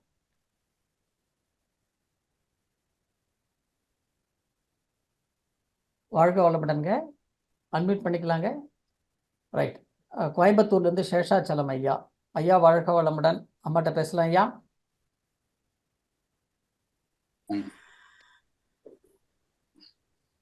ஐயா வாழ்க வளமுடன். ஐயா வாழ்க வளமுடன். சேஷாச்சலம் ஐயா, அம்மாட்ட பேசலாம். அம்மா வாழ்க வளமுடன். அறியாத அற்புதங்கள் அறியாத அற்புதங்கள் அழகா இருந்தது. இவ்வளோ அற்புதங்கள்ல வந்து எப்படி எங்களுக்கெல்லாம் இவ்வளவு நாள் தெரியாம இருந்ததுன்னு சிலதுக்கெல்லாம் நானும் கொஞ்சம் கவலைப்பட்டேன். எனக்கு ஒரு சின்ன சந்தேகம். இவ்வளோ அற்புதங்கள் இருக்கும்போது இப்போ ஐயாவும் சொன்னாரு, நீங்களும் சொன்னீங்க, நடப்பது கண்டிப்பா நடக்கும், அதனால வந்து நம்ம எதுவும் கவலைப்படாம இருந்தா நல்லதுன்னு சொன்னாரு. நீங்களும் சொன்னீங்க. அதுக்கு வந்து வாட் இஸ் அவர் எஃபர்ட், அதுதான் எனக்கு தெரியணும். சமுத்திரனே, என் கேள்வி புரியுது ஐயா? புரியுது. நடப்பது கண்டிப்பா நடக்கும். உங்க எஃபர்ட் என்னன்னு கேட்டீங்கன்னா, don't expect anything, do your duty. அவ்வளவுதான். அப்படியா? அவ்வளவுதான் சார். நம்ம பிறப்பே நம்ம கையில இல்லையே சார். I agree. அவ்வளவுதான். That's all. பட் நடப்பது நல்லவனாக நடக்கட்டும் சொல்றது நான் ஒத்துக்கிறேன். பட் ஆனா அதே நடக்கும்னா நம்ம எப்படி இருக்கணுமே இதுவா வருத்தமா இருக்கு. நீங்க என்ன பண்ணுங்க, உங்களுடைய உடம்புல இருக்கிற ஒவ்வொரு செல்லுலயும் பாசிட்டிவ் எனர்ஜியை பெனட்ரேட் பண்ணுங்க. Okay okay. That's all. ஏன்னா இன்னைக்கு சயின்ஸ் கண்டுபிடிச்சிருக்காங்க. இன்னைக்கு டுடே. ஓகே. அதாவது மகரிஷி என்ன சொன்னாரு, மனம் விரிந்த நிலையில் நல்ல எண்ணங்களும், மனம் குறுகிய நிலையில் தீய எண்ணங்களும் வரும்னு சொன்னாரு மகரிஷி. இன்னைக்கு சயின்ஸ் என்ன சொல்றதுன்னு கேட்டீங்கன்னா, இன்னைக்கு காலையில 10 மணி வரைக்கும் ஒரு மனிதன் ஆரோக்கியமாக இருக்கிறான். ஓகே. 10:01 சடனா ஒரு மயக்கம் போட்டு கீழே விழறான். உடனே ரஷ் டு ஹாஸ்பிட்டல். ஓகே. 10:30 மணிக்கு ஹாஸ்பிட்டல்ல உடம்ப செக் பண்றாங்க. 11 மணிக்கு உடம்புல ஒரு டிசீஸ் இருக்குன்னு கண்டுபிடிக்கிறாங்க. ஓகே. 10 மணி வரைக்கும் அந்த உடம்புல ஆரோக்கியமாக இருந்த செல் 10:30 மணிக்கு இந்த செல்லுக்கு இப்படி மாறுறதுக்கு, இந்த செல்லுக்கு வந்து யாரு உத்தரவு கொடுத்தது, செல்லுக்கு எங்கிருந்து சிக்னல் வருகிறது, இதை இன்னைக்கு சயின்ஸ் ஆராய்ச்சி செய்கிறது. இதைத்தான் அந்த செல்லுக்கு நீங்க வந்து மகரிஷி நம்ம பஞ்சபூத நவரத்னத்துல கோள்களோட நண்பர்களாகின்ற மாதிரி செல்களோட நண்பர்கள் ஆயிடுங்க. அவ்வளவுதான். Okay okay. பஞ்சபூத நவரத்னத்துல சொல்லிட்டு நம்ம அதே கான்செப்ட் நம்ம சார்ஜ் பண்ண சரியாயிடும் சொல்றீங்க. That's all. எக்ஸலென்ட் ஐயா. வாழ்க வளமுடன். நன்றிங்க ஐயா. வாழ்க வளமுடன். வாழ்க வளமுடன்மா. நன்றி ஐயா சேஷாச்சலம் ஐயா. வாழ்க. அடுத்ததாக வளர்மதி அவர்கள். அம்மா வாழ்க வளமுடன். ஐயாட்ட பேசலாமா? அம்மா கிட்ட பேசலாம். வாழ்க வளமுடன் ஐயா. இணைப்புக்கு நன்றி ஐயா. நல்லா இருக்கீங்களா? நல்லா இருக்கம்மா. அம்மாட்ட பேசலாமா? வாழ்க வளமுடன் அம்மா. வாழ்க வளமுடன். உங்க உரைய வந்து ரொம்ப சிறப்பா இருக்கும். நிறுத்தி நிதானமா அருமையா இருக்கும். எப்படி இப்படி குடுக்குறாங்கன்ற கூட யோசிப்பேன் நானு. அதாவது ஒரு தங்கு தடை இல்லாம அப்படியே போயிட்டு இருக்கு ஒரு அமைதியா. எனக்கு ஒரு கேள்வி என்னன்னா, அறியாத அற்புதங்கள் வெளியில எவ்வளவு இருந்தாலும் நம்ம உடம்பே எனக்கு வந்து நம்ம உடம்புக்குள்ளேயே இன்னும் அறிய வேண்டிய விஷயம் நிறைய இருக்கு. ஏன்னா நம்ம ஆமாங்க ஐயா மகரிஷி ஐயாவோட பயிற்சி எல்லாம், சௌமித்திரன் ஐயாவோட வீடியோஸ் எல்லாம் பார்க்கும்போது அவ்வளோ ஒரு ஆர்வம். இப்பெல்லாம் வந்து சாப்பிடலன்னா கூட பரவாயில்ல, நம்ம பயிற்சியை முடிச்சிடணும் அப்படின்ற ஒரு ஆர்வம் எனக்குள்ள வந்து பல மாற்றங்கள் எனக்குள்ள. நம்ம வந்து என்ன சொல்றது, இப்போ ஒருத்தர் தப்பு பண்ணிடுறாங்க, அவங்கள திருப்பி நம்ம பார்க்கும்போது நம்ம அந்த ஆன்மாதான் இறைவனா இருக்காங்கன்றாங்க இல்லைங்களா. அவங்கள திருப்பி பார்க்கும்போது அந்த தப்பு சட்டு ஞாபகம் வந்துடுது. அப்ப அந்த ஆன்ம தரிசனம், அந்த இறைவன் தானே ஆன்மாவா எல்லாருக்குள்ளயும் இருக்கிறாரு அப்படின்றத யோசிக்கிறதுக்குள்ள நம்ம வந்து ச்சே அப்படின்ட்டு பேசிடுறோம் ஏதாவது. அது எப்படிமா இது கண்ட்ரோல் பண்றது? நல்ல தவம் பண்ணுங்க. எல்லாம் இறைவன் அப்படின்னு பாக்குறப்போ, இறைவன் தான் என்னை நடத்துகின்றான் அப்படின்னு நடத்துறப்போ, பார்க்கும் பொருள்கள் எல்லாம் இறைவனுடைய காட்சிகள் இறைவன். இருக்குது. அப்ப இறைவன் கிட்ட நம்ம இன்னைக்கு திட்டு வாங்கணும்னா நம்மளுடைய விதி இன்னைக்கு இதுதான். சந்தோஷமா ஏத்துக்குங்க. காந்தி அழகா சொல்லிடுற, ஒரு கன்னத்துல அரைஞ்ச மறு கன்னத்தை காட்டுங்க. இன்னும் யாராவது திட்டினா பாத்துக்கலாம், இன்னையோட சரி இந்த விதி முடியும் அப்படிங்கிற மாதிரி நம்ம இல்ல, நான் பண்றத சொல்ல வரலம்மா. அவங்க ஏதாவது நம்ம கிட்ட பண்ணிட்டாங்க. நான் இப்பெல்லாம் வந்து பேசியே நம்ம பண்ணாலும் பேசுறதே இல்லை. நம்ம பண்ணக்கூடாது. எப்பவுமே ஒரு தவம் எடுத்தவங்க உடலாலோ மனதாலோ பிறருக்கு எந்த ஒரு துன்பத்தையும் நினைக்க கூட கூடாது. நினைக்க கூட. ஆமாங்கம்மா. அதை ஏற்றுக்கொள்ளக்கூடிய மனப்பக்குவம் நமக்குள்ள வந்து விடும். அதுக்குதான் தியானம் அப்படிங்கிறது. தவம் அப்படின்னா தன்னை உணர்ந்துகிட்டு தனக்கு வர்றத நம்ம அதை தற்காத்துக்கு கொள்ளக்கூடிய ஒரு மனோபலம் நமக்குள்ள வந்துடணும். அதுக்காக தான் அகத்தாய்வு பயிற்சி எல்லாம் சாமிஜி கொடுத்திருக்காங்க. ஆமாங்கம்மா. சரியா கொண்டு வந்துட்டோம். அவங்கள மன்னிப்போம்னு மன்னிச்சு ஏத்துக்கணும். ஆமாங்கம்மா. அது நினைக்கவே வேண்டாம், காதுக்குள்ளேயே கொண்டு போகாதீங்க. வெளியில இருந்து வந்தாலே வெளியிலயே போட்ட முடியாது. நான் எனக்கு என்ன திட்டுனாங்க அப்படின்னு நினைச்சாதானே உங்களுக்கு கோபம் வரும். எங்கேயோ நாய் உழைக்குது, திருப்பி நீங்க உழைக்கிறீங்களா? அதனுடைய குணம் அதனுடைய தன்மை அப்படின்னு ஒதுங்கி போறோம் இல்லைங்களா? அந்த மாதிரி ஒவ்வொருவருடைய குணமும் அப்படித்தான் இருக்கு. அறியாமையில் வாழுகின்ற மனிதர்கள் உணர்ச்சி வயப்பட்ட நிலையில தான் வாழ்ந்துகிட்டு இருப்பாங்க. குறை கூறிக்கொண்டிருப்பார்கள், பிறரை ஏளனம் பேசிக் கொண்டிருப்பார்கள். நம்ம எந்த நிலையில இருக்கிறோம் அப்படிங்கிறதுதான் சாமிஜி கொடுத்த பயிற்சி. மனவளக்கலை பயிற்சியினுடைய நோக்கமே ஒரு மனிதன் தன்னை உணர்ந்து முழு மனிதனாக வாழ வேண்டும் அப்படிங்கிறது தாங்கம்மா. அதை சிறப்பா கத்துக்கிட்டோம், வாழ்க்கையில கடைபிடிச்சா போதும். நன்றிங்கம்மா. வாழ்க வளம். நன்றிம்மா, மிக்க நன்றிம்மா. சிறப்பம்மா. வாழ்க வளமுடன் அம்மா. வாழ்க வளமுடன் ஐயா. வாழ்க வளமுடன் வளர்மதி அம்மா. அடுத்ததாக ஆஸ்திரேலியாவிலிருந்து சபரீஷ் ஐயா. வாழ்க வளமுடன் சபரீஷ். ஐயா வாழ்க வளமுடன் ஐயா. அம்மா வாழ்க வளமுடன் அம்மா. வளமுடன் அம்மா. ரொம்ப சிறப்பா இருந்ததும்மா உங்க உரை, ரொம்ப தெளிவா இருந்தது. நன்றிம்மா. அம்மா எனக்கு ஒரு சாதாரண கேள்வி என்னன்னா, இப்போ நீங்க வந்து ஒவ்வொன்னு சொன்னீங்கம்மா. இப்போ வந்து முட்டு வலிக்கு வந்து முடக்கத்தான் கீரைன்னு சொன்னீங்கம்மா. ஏன்னா எனக்கு அதை பத்தி தான், முடக்கத்தான் கீரை நீங்க வந்து அரைச்சு கீரை மாதிரி அது எப்படி சாப்பிடுறதுன்னு எனக்கு தெரியல. அதை பத்தி சொல்லுங்கம்மா. ஐயா நானு அதெல்லாம் ஐயாட்ட தான் கேட்கணுங்க. ஐயா தான் மருத்துவம் படிச்சிருக்காங்க. வாழ்க வளமுடன் சபரீஷ். முடக்கத்தான் கீரையை வந்து நீங்க வந்து சாம்பார் வச்சு சாப்பிடலாம், மசியல் பண்ணி சாப்பிடலாம். முடக்கத்தான் கீரையை அரைச்சி தோசை மாவுல போட்டுட்டு தோசையா சாப்பிடலாம்.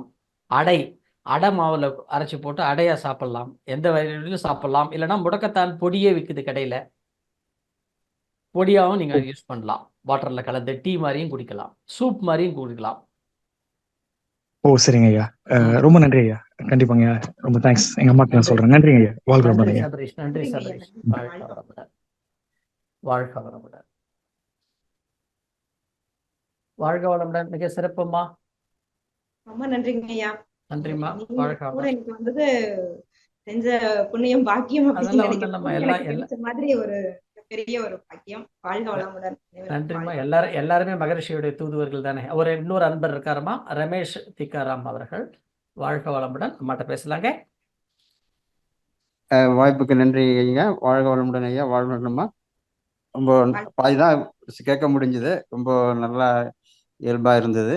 எனக்கு என்ன ஒரே ஒரு இந்த அற்புதங்கள் பத்தி சொல்லிட்டு இருந்தீங்க இல்லைங்கம்மா.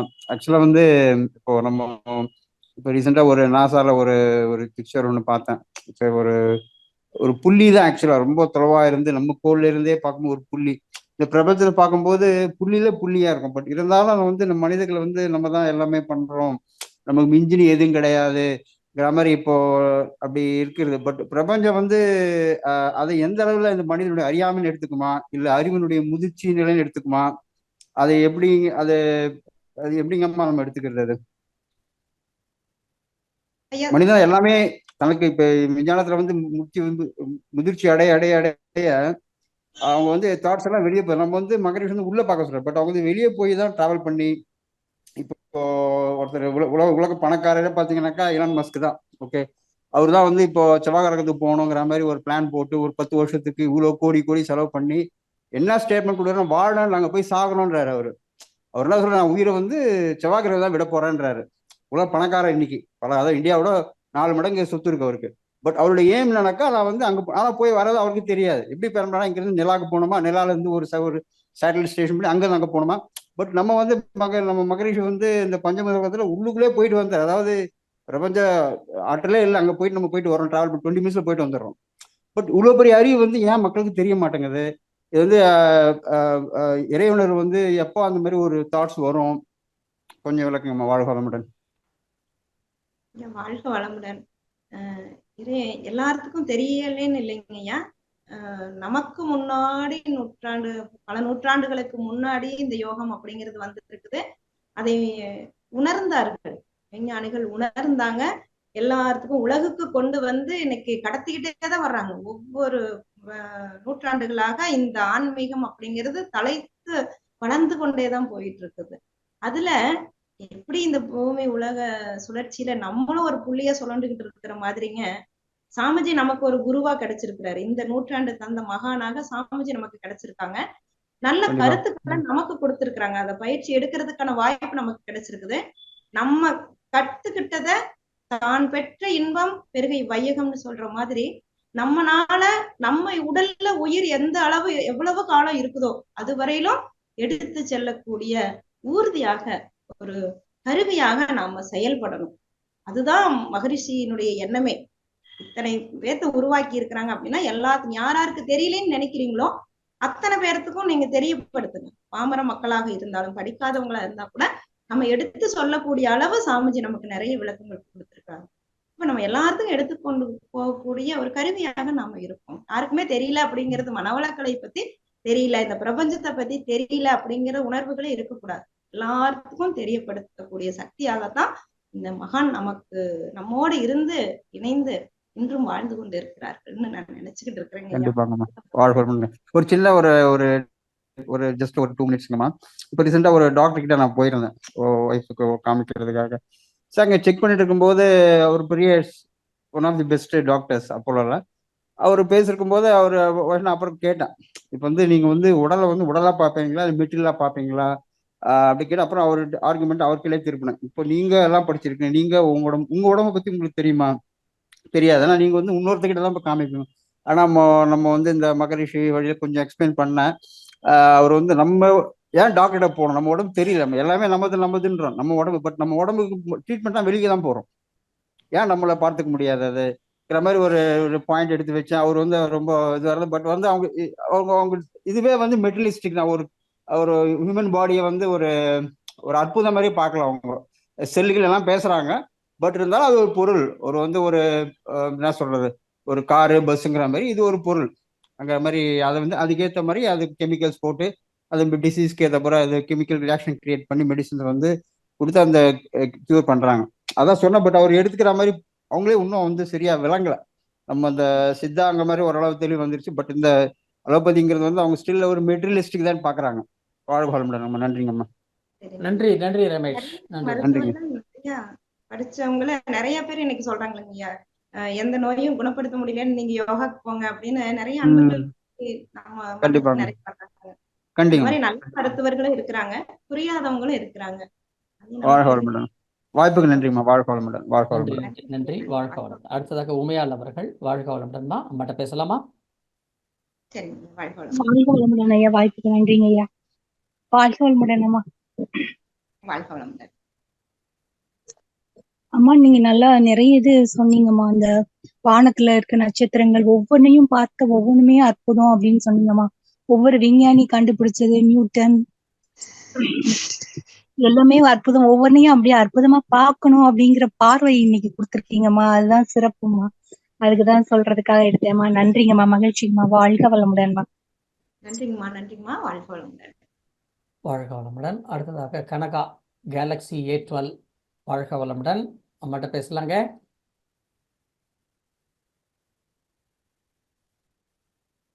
அம்மா பேசலாங்க. அம்மையப்பா வாழ்க வளமுடன். அம்மையப்பா என்ன புது புது குருமால் நம்பர்ல வரீங்க? பேசுறேன். தெரியுது, புது புது நம்பர்ல வரீங்களே. அம்மாட்ட பேசுங்க.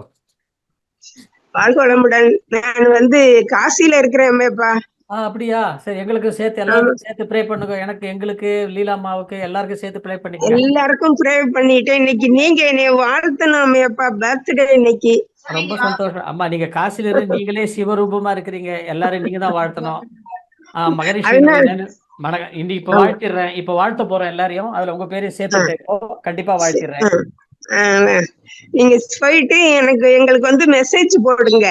கண்டிப்பாக சேஃப்டி ரைடுன்னு போடுங்க. அது போது எங்களுக்கு கண்டிப்பாமா, கண்டிப்பாமா. வாழ்க வளமுடன். அம்மாட்ட பேசுங்க. நான் ஒண்ணும் அம்மா வாழ்க வளமுடன் அம்மா. லீலாவதி அம்மா நீங்க எப்பவும் சிறப்பா தான் பேசுவீங்க. நான் சரியா கேட்க முடியல. நான் ஈவினிங் உங்கத கேட்டுட்டு தான் அப்புறம் நான் உங்ககிட்ட பேசணுமா. நாளைக்கு வந்துரும்லம்மா உங்களது யூடியூப்ல? வந்துருமா, கண்டிப்பா வந்துரும். ஹலோ, உங்க புனித யாத்திரை சிறப்பா ஏன் அம்மாவே கேட்டேன்னு சொல்லுங்க. கண்டிப்பாமா. வாழ்க வளமுடன். வாழ்க வளமுடன். அம்மாட்ட சொல்லுங்க. நன்றிமா, வாழ்க வளமுடன். நன்றிமா. வாழ்க வளம். வாழ்க வளமுடன்மா. அம்மா நிறைவு செய்துக்கலாமாம்மா? சரி பண்ணிக்கலாங்கய்யா. சரிம்மா. வாழ்க வளம். மிக்க நன்றிமா. நம் கடமை அறவாழ்வின் நாட்டத்தே சிறக்க